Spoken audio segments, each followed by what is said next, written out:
Hello दोस्तों, आपके अपने YouTube चैनल में स्वागत है।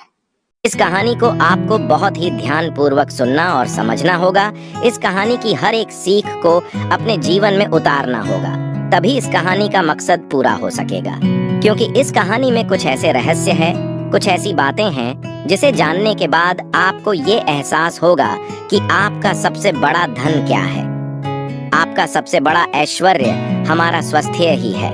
तो चलिए कहानी शुरू करते हैं और चैनल को लाइक करें। दोस्तों, इस दुनिया में ताकतवर को ही नियति की यहाँ जगह मिलती है, कमजोरों की यहाँ कोई जगह नहीं। ये बात आपने सुनी ही होगी और इस बात से आप भली भांति परिचित भी होंगे। इस बात में कोई शक नहीं कि पुराने जमाने में जो लोग हुआ करते थे वह आज के जमाने की इंसानों से कहीं ज्यादा ताकतवर थे। और ऐसा इसलिए है क्योंकि वे लोग जिंदा रहने के लिए खाना खाते थे और आजकल के लोग सिर्फ जीभ के स्वाद के लिए खाना खाते। आप एक और तथ्य से वाकिफ होंगे कि एक रोटी से 10 गुना ज्यादा ताकत आटे में होती है, आटे से 10 गुना अधिक ताकत दूध में होती है और दूध से 8 गुना अधिक ताकतवर मांस आहार होता है और मांस आहार से 10 गुना ज्यादा ताकतवर घी होता है। लेकिन यदि आप आज के समय पर देखेंगे, यदि किसी व्यक्ति को घी खाने के लिए दिया जाए तो वो ज्यादा से ज्यादा 1 चम्मच ही उसका सेवन कर सकता है, उसके ऊपर वो नहीं खा पाएगा। लेकिन यदि हम पुराने जमाने के इंसानों की बात करें तो उस समय पर घी उनका सर्वश्रेष्ठ भोजन होता था। आपने महाराणा प्रताप के बारे में तो सुना ही होगा। वो जितना वजन लेकर युद्ध भूमि पर लड़ते थे, उतना वजन तो आज के 4 आदमी भी उठा नहीं पाएंगे। इसीलिए कहा जाता है कि तब के जमाने के लोग सचमुच जीवन जीते थे और आज के लोग तो केवल जबरदस्ती इस जीवन को जी रहे हैं। बहुत समय पहले की बात है, एक छोटा सा राज्य था। उस राज्य का राजा बहुत दयालु था और वहाँ की सेना भी बहुत पराक्रमी थी। उससे ना मैं एक ऐसा व्यक्ति भी था जो अत्यधिक पराक्रम था और वह उस राज्य का सर्वश्रेष्ठ योद्धा था। वो इतना ताकतवर था कि एक साथ वो 50 लोगों को भी परास्त कर सकता था और राजा उसके इस पराक्रम से हमेशा बहुत खुश रहते थे। जब भी उससे कोई युद्ध करने जाता तो वो पहले 100 बार सोचा करता कि क्या उसे युद्ध करना आसान है, क्या उसे हराना आसान है। हर कोई जानता था कि वो बहुत शूरवीर है, बहुत ताकतवर है, इसलिए उसे हराना लगभग असंभव था। अपने राजा के लिए हमेशा तत्पर रहता, अपने राज्य के राजा के लिए, अपनी प्रजा के लिए जो कुछ उसे अच्छा होता वह उसे अवश्य करता। एक बार की बात है, वह शूरवीर योद्धा अपना पराक्रम दिखा रहा था। उसी वक्त उसके दोनों पुत्र वहां पर आए हुए थे। राजा ने उसके दोनों पुत्रों को देखा और राजा के मन में ये लालसा जगी, आने वाले समय में हमारे राज्य के लिए इनमें से सबसे सर्वश्रेष्ठ योद्धा कौन होगा, हमारे राज्य के लिए योग्य कौन होगा। यह बात जब उस योद्धा के कानों में पड़ी तो वो अत्यधिक चिंतित हो गया। उस योद्धा के 2 पुत्र थे। जो बड़ा वाला बेटा था वो हर चीज का हुनर सीख चुका था, फिर चाहे वो तलवारबाजी हो, लोगों से बोलना हो, आग से खेलना, हर तरफ की चालबाजी से वो संपूर्ण था। उसे जो कुछ भी सिखाया जाता वह उसे सीखने में निपुण था। वो बहुत जल्द उस विद्या को, उस कला को सीख जाता था। यदि हर कोई यही कहता कि अगला योद्धा यही होगा, यही हमारे राज्य के लिए सर्वश्रेष्ठ योद्धा बन सकता है, लेकिन उस योद्धा का एक छोटा पुत्र भी था जो बहुत कमजोर था, जिससे कोई भी चीज सीखने में अत्यधिक समय लगता था और उसे देखकर कोई भी यह नहीं कहता था कि यह कभी योद्धा बन सकेगा। उसे उसके पिता ने बहुत कुछ सीखने का प्रयास किया, लेकिन वह कभी भी कुछ सीख नहीं पाया। ना ही तो वह अच्छी तलवारबाजी कर पाता था, ना ही उसे एक योद्धा की तरह जीना आता था। वो हमेशा आलसियों की तरह पड़ा रहता। जब भी वो योद्धा अपने दोनों पुत्रों को एक साथ देखता तो उसे बहुत चिंता होती, उसे बहुत तकलीफ होती, क्योंकि वह अपने दोनों पुत्रों को एक समान बनाना चाहता था। वो अपने दोनों पुत्रों में कोई फर्क नहीं समझता था। लेकिन जब भी कोई ये कहता कि बड़ा पुत्र अत्यधिक बलवान है, शूरवीर है, वह एक योद्धा जरूर बनेगा, और जब वहीं पर छोटे बच्चे के लिए कोई ये कहता ये तो कमजोर है, आलसी है, ये भला क्या कर पाएगा, ये सुन उस योद्धा को बहुत तकलीफ होती, बहुत दुख होता। लेकिन वो योद्धा ये जानता था कि इसमें उसके छोटे बेटे की कोई गलती नहीं है। उसका व्यवहार दूसरों से अलग है और ये दूसरों से थोड़ा कमजोर है, लेकिन इससे कुछ बातों का ध्यान रखना होगा, तभी ये दूसरों के साथ पराक्रमी बन सकता है, दूसरों जैसा तलवारबाज बन सकता है। दूसरों जैसा सर्वश्रेष्ठ योद्धा भी बन सकता है। इस बात का ध्यान रखते हुए वो योद्धा अपने उस बेटे को लेकर एक गुरु के पास पहुंचा। ये वही आश्रम था जहां उस योद्धा ने भी शिक्षा ग्रहण की थी। वह उस गुरु को भलीभांति जानता था और ये भी जानता था कि वो गुरु उसके छोटे बेटे को शिक्षा अवश्य देंगे, जिससे वहां भी अन्य लोगों की तरह पराक्रमी और शूरवीर बन सकता है। वो भी उन गुरु के पास ले गया, उन्हें प्रणाम किया और कहने लगा, हे गुरु, मैं चाहता हूँ कि मेरा बच्चा आपसे शिक्षा ग्रहण करे। ये थोड़ा आलसी है, थोड़ा कमजोर है और ये कभी कुछ सीखना ही नहीं चाहता, जबकि मेरा बड़ा बेटा बहुत साहसी है, शूरवीर है, ताकतवर है, पराक्रमी है और इस राज्य को ऐसे ही लोगों की आवश्यकता है। लेकिन मेरा ये छोटा बेटा, जो कि मेरी चिंता का कारण बना हुआ है, मैं चाहता हूँ कि अभी पराक्रमी बने, शूरवीर बने, ताकतवर बने, ताकि इस राज्य का हर कोई इसके भी गुण गाए। मैंने बहुत प्रयास किए, मैंने कई तरह के उपाय भी किए ताकि अपने जीवन में कुछ कर सके, कुछ सीख सके, लेकिन ये कभी कुछ सीखना ही नहीं चाहता। मैं चाहता हूँ कि मेरे दोनों पुत्र एक बराबर, किसी में कोई कमी ना, इन दोनों को एक बराबर अधिकार मिले, लेकिन यह अपने आलस के कारण, अपनी कमजोरी के कारण हमेशा पीछे रह जाता है। मैंने इसे कई बार समझाया, लेकिन यह है कि मेरी बातों को मानता ही नहीं। मैं अपने दोनों बेटों में कोई भेदभाव नहीं रखना चाहता, मैं दोनों को एक बराबर बनाना चाहता हूँ। उस योद्धा की ये सारी बातें सुनकर वह गुरु उस योद्धा से कहते हैं, मैं जानता हूँ तुम्हारे पुत्र को क्या तकलीफ है, मैं इसे वैसा ही बना दूंगा जैसा तुम चाहते हो, लेकिन इसके लिए तुम्हें इसे कुछ दिन के लिए मेरे पास यहाँ पर आश्रम में छोड़ना होगा। और मैं तुम्हें यकीन दिलाता हूँ कि जब तुम वापस इसे लेने जाओगे तो तुम्हें तुम्हारा यह पुत्र इस प्रकार नहीं दिखेगा। इसकी जगह पर तुम्हें वो पराक्रमी, वो ताकतवर बेटा मिलेगा जैसा तुम चाहते। वह गुरु अत्यधिक आत्मज्ञानी थे। बस उस योद्धा के पुत्र को देखकर यह समझ चुके थे कि उसे क्या तकलीफ है और उसे किस तरह से ठीक किया जा सकता है, उसे किस तरह से पराक्रमी बनाया जा सकता है, क्योंकि आखिर वो एक ऐसे योद्धा का पुत्र है जिसे अभी तक कोई हरा नहीं सका था। बस उसे इस बात का एहसास करवाना ही काफी था। उस गुरु के कहने पर अपने पुत्र को वहीं पर छोड़कर वापस अपने घर की ओर लौट जाता है। उसके बाद उस योद्धा का वह पुत्र एक शिष्य बनकर उन गुरु के आश्रम में रहने लगता है। वहाँ के सारे कामकाज करने लगता है, वहाँ पर वो सीखने लगता है, समझने लगता, और इसी प्रकार कई दिन बीत जाते हैं। और एक दिन सही समय आने पर वह गुरु उस योद्धा के पुत्र से कहते हैं, चलो आज मैं तुम्हें कुछ दिखाना चाहता हूँ। इतना कहकर वह गुरु उस योद्धा के पुत्र का हाथ पकड़ लेते और उसे लेकर एक पहाड़ी की ओर, ऊपर की ओर बढ़ चलते। उस पहाड़ी के ऊपरी छोर पर ले जाकर वह गुरु उस पुत्र से कहते हैं, आज मैं तुम्हें कुछ सिखाने वाला हूँ पुत्र, तुम्हें ध्यान से सीखना होगा, क्योंकि यदि तुमने आज ये बात नहीं सीखी तो तुम अपने जीवन भर कुछ नहीं कर पाओगे, कुछ नहीं सीख पाओगे और हमेशा लोग तुम्हें कमजोर और असहाय समझेंगे और उसी दृष्टि से तुम्हें देखा जाएगा। धीरे धीरे कई दिन बीत चुके हैं और अब तुम्हारे घर जाने का वक्त भी करीब आ चुका है। इसलिए आज मैं तुम्हें यहाँ पर लेकर आया हूँ ताकि मैं तुम्हें सिखा सकूं, ये समझा सकूं कि तुम इस धरती पर क्यों आए, तुम्हारे आने का क्या कारण है। इतना कहकर वो गुरु उस पुत्र को ऊपर की ओर इशारा करते हुए कहते हैं, ऊपर ध्यान से देखो उस चील को। उस चील ने अपने पंजों में अपना नवजात शिशु रखा हुआ है। वह चील ऊपर की ओर बढ़ती चली जा रही थी, इतनी ऊंची जाती कि बादलों को चीरकर ऊपर बढ़ती ही चली जाती और वहां पर जाकर वो अपने बच्चे को छोड़ दे।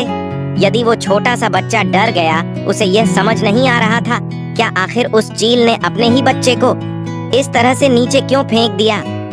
गुरु और शिष्य दोनों इस दृश्य को बड़े ही ध्यानपूर्वक देख रहे थे। जैसे ही उस चील ने अपने उस बच्चे को नीचे की ओर छोड़ा, वो बच्चा तेजी से एक पत्थर की भांति नीचे की ओर गिरता चला जा रहा था।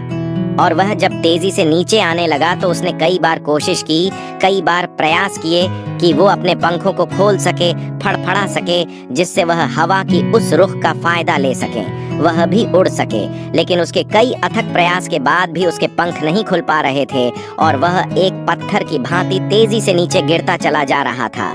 जैसे जैसे वो नीचे गिरता जा रहा था, उसकी माँ भी ठीक उसके पीछे ही थी। उसने ऊपर से अपने पंजे में फिर एक बार अपने उस बच्चे को पकड़ लिया।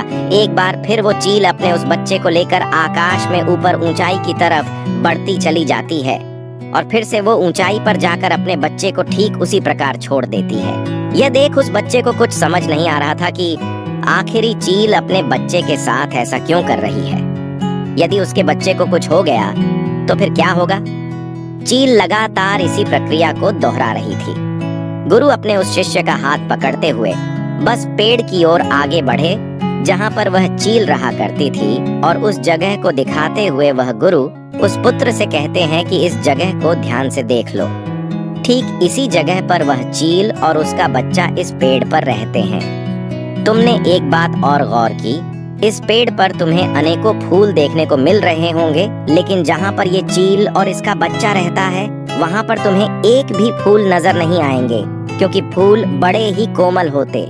और वह चील चाहती तो इन फूलों को अपने साथ जहाँ पर रहती है उसे रख सकती थी, लेकिन वह जानती है कि फूलों में रहकर उसका बच्चा एक पक्षी बनेगा, लेकिन जब वह कांटों वाले घोंसले में रहेगा तभी एक चील बन पाएगा।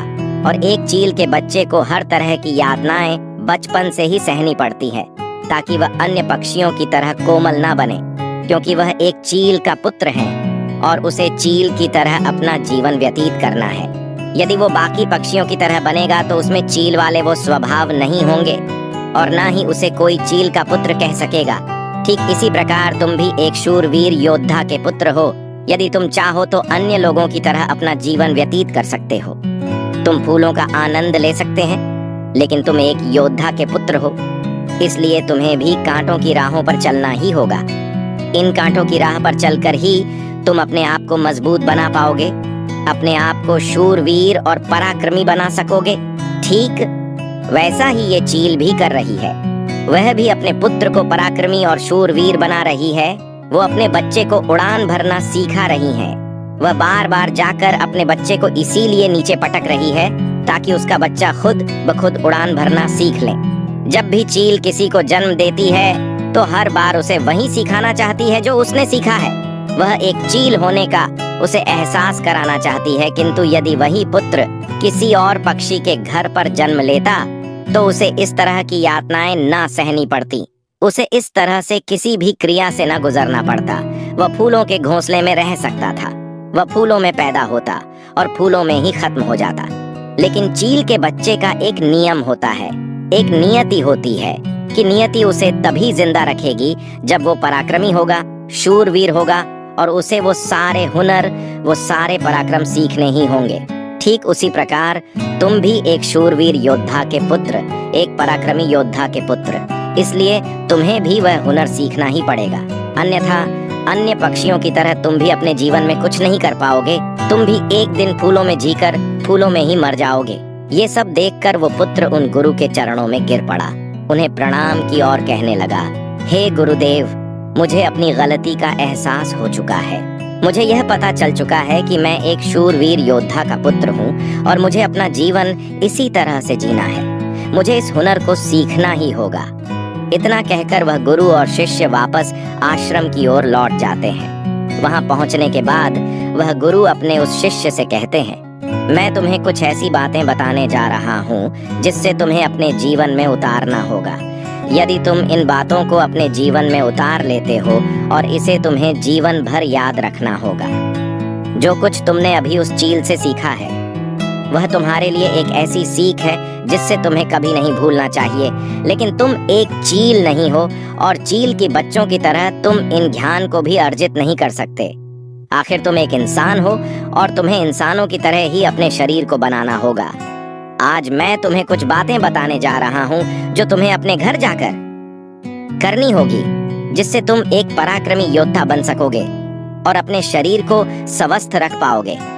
क्योंकि एक शूरवीर हमेशा अपने शरीर का ध्यान रखता है। वो हमेशा अपने शरीर को चुस्तीला और फुर्तीला बनाए रखता है, जिसके कारण वो कभी बीमार नहीं पड़ता। तुम्हें भी इस बात का ध्यानपूर्वक ध्यान रखना होगा। तुम्हें सुबह जल्दी उठना होगा।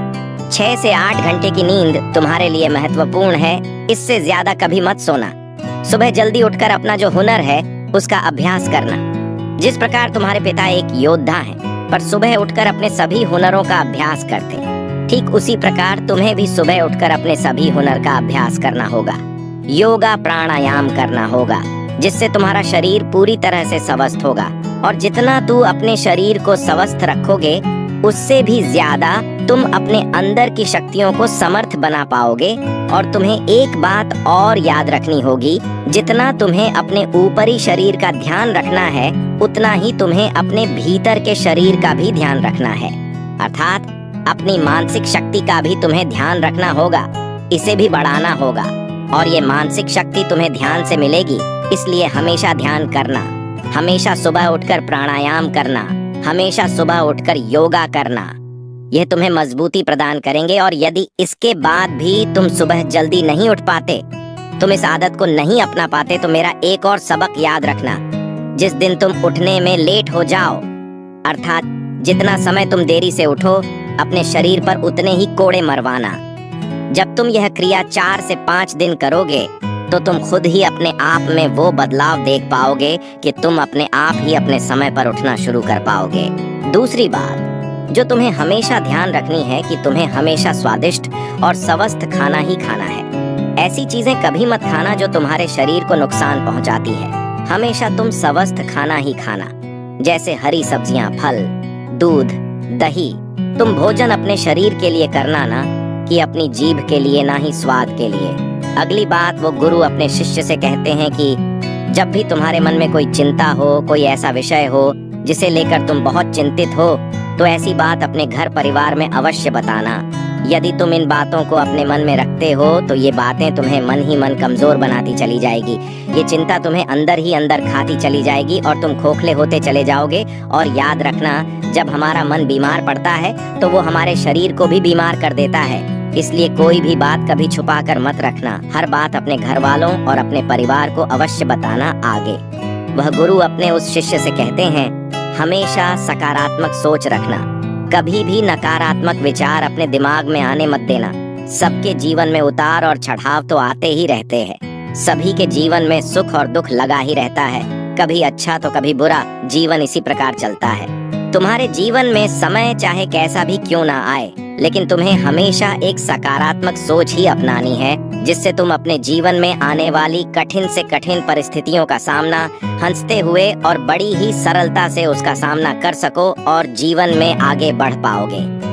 अगली बात जो तुम्हें याद रखनी चाहिए, क्यों तुम्हें हमेशा मुस्कुराते रहना है, क्योंकि एक योद्धा यदि चिंतित हो तो उसका राज्य भी चिंतित हो सकता है।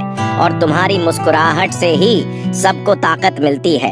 तुम एक शूरवीर योद्धा के पुत्र, तुम्हारी हंसी तुम्हारे चेहरे से अलग नहीं होनी चाहिए। तुम्हारा मुस्कुराते रहना ही तुम्हारे और तुम्हारे राज्य के लिए उचित है। और ये तुम्हारे राज्य को एक सकारात्मक ऊर्जा प्रदान करता है। और तुम्हारा मुस्कुराते रहना तुम्हारे लिए भी अच्छा है।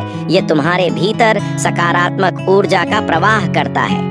गुरु अपने उस शिष्य को आखिरी सीख देते हुए कहते हैं, हमेशा अपने जीवन में दान पुण्य करते रहना, तो इससे कभी पीछे मत हटना।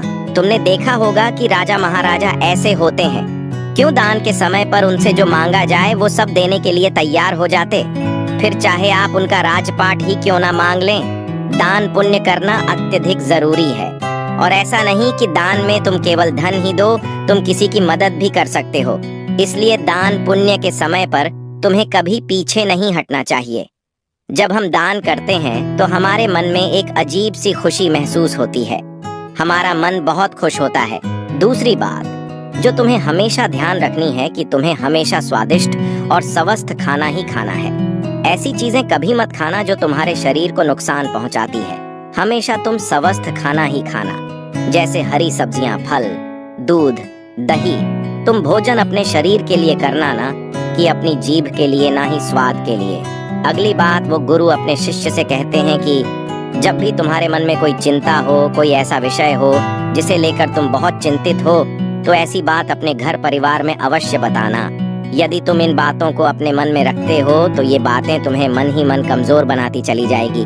ये चिंता तुम्हें अंदर ही अंदर खाती चली जाएगी और तुम खोखले होते चले जाओगे। और याद रखना, जब हमारा मन बीमार पड़ता है तो वो हमारे शरीर को भी बीमार कर देता है। इसलिए कोई भी बात कभी छुपा कर मत रखना। हर बात अपने घर वालों और अपने परिवार को अवश्य बताना आगे। वह गुरु अपने उस शिष्य से कहते हैं, हमेशा सकारात्मक सोच रखना, कभी भी नकारात्मक विचार अपने दिमाग में आने मत देना। सबके जीवन में उतार और चढ़ाव तो आते ही रहते हैं। सभी के जीवन में सुख और दुख लगा ही रहता है, कभी अच्छा तो कभी बुरा। जीवन इसी प्रकार चलता है। तुम्हारे जीवन में समय चाहे कैसा भी क्यों ना आए, लेकिन तुम्हें हमेशा एक सकारात्मक सोच ही अपनानी है, जिससे तुम अपने जीवन में आने वाली कठिन से कठिन परिस्थितियों का सामना हंसते हुए और बड़ी ही सरलता से उसका सामना कर सको और जीवन में आगे बढ़ पाओगे। अगली बात जो तुम्हें याद रखनी चाहिए, क्यों तुम्हें हमेशा मुस्कुराते रहना है, क्योंकि एक योद्धा यदि चिंतित हो तो उसका राज्य भी चिंतित हो सकता है। और तुम्हारी मुस्कुराहट से ही सबको ताकत मिलती है। तुम एक शूरवीर योद्धा के पुत्र, तुम्हारी हंसी तुम्हारे चेहरे से अलग नहीं होनी चाहिए। तुम्हारा मुस्कुराते रहना ही तुम्हारे और तुम्हारे राज्य के लिए उचित है, और ये तुम्हारे राज्य को एक सकारात्मक ऊर्जा प्रदान करता है। और तुम्हारा मुस्कुराते रहना तुम्हारे लिए भी अच्छा है। ये तुम्हारे भीतर सकारात्मक ऊर्जा का प्रवाह करता है। गुरु अपने उस शिष्य को आखिरी सीख देते हुए कहते हैं, हमेशा अपने जीवन में दान पुण्य करते रहना, तो इससे कभी पीछे मत हटना। तुमने देखा होगा कि राजा महाराजा ऐसे होते हैं, क्यों दान के समय पर उनसे जो मांगा जाए वो सब देने के लिए तैयार हो जाते। फिर चाहे आप उनका राजपाट ही क्यों ना मांग लें, दान पुण्य करना अत्यधिक जरूरी है। और ऐसा नहीं कि दान में तुम केवल धन ही दो, तुम किसी की मदद भी कर सकते हो। इसलिए दान पुण्य के समय पर तुम्हें कभी पीछे नहीं हटना चाहिए। जब हम दान करते हैं तो हमारे मन में एक अजीब सी खुशी महसूस होती है। हमारा मन बहुत खुश होता है, हम बहुत अच्छा महसूस करते हैं, और ये खुशी हमारे शरीर को और भी ज्यादा मजबूत बनाती है। लोगों में यह गलत धारणा है कि जब हम दान करते हैं तो हमारी संपत्ति घटती है, लेकिन ऐसा नहीं है। जब हम दान करते हैं तो इससे हमारी संपत्ति घटती नहीं बल्कि बढ़ती चली जाती है। इसलिए दान करने से कभी पीछे मत हटना। जब भी तुम्हें मौका मिले, जैसा भी तुम्हें मौका मिले, तुम दान अवश्य करना। इतना कहकर गुरुवर शांत हो गए और शिष्य उन गुरु के चरणों में प्रणाम करके उनसे कहता है, हे गुरु, आपने जो मुझे शिक्षा दी है, ये शिक्षा मैं अपने जीवन भर याद रखूंगा। इसे मैं कभी भुला नहीं पाऊंगा। हे गुरु, अब मुझे आज्ञा दीजिए। मैं अपने घर जाना चाहता, अपने पिता की तरह एक पराक्रमी योद्धा बनना चाहता हूँ। इतना कहकर वह शांत हो जाता है और गुरु उसे आशीर्वाद देते हुए उस शिष्य को उसके घर जाने की आज्ञा प्रदान करते हैं। दोस्तों, उम्मीद है कि आपने आज की इस कहानी से जरूर कुछ न कुछ सीखा होगा। तो आज की इस कहानी में आपने जो कुछ भी सीखा है, आप उसे अपने जीवन में जरूर उतारोगे, क्योंकि ये बातें आपका जीवन बदल कर रख देंगी। और अगर आपको ये कहानी थोड़ी सी भी अच्छी लगी हो, चैनल को सब्सक्राइब करें। हर हर महादेव।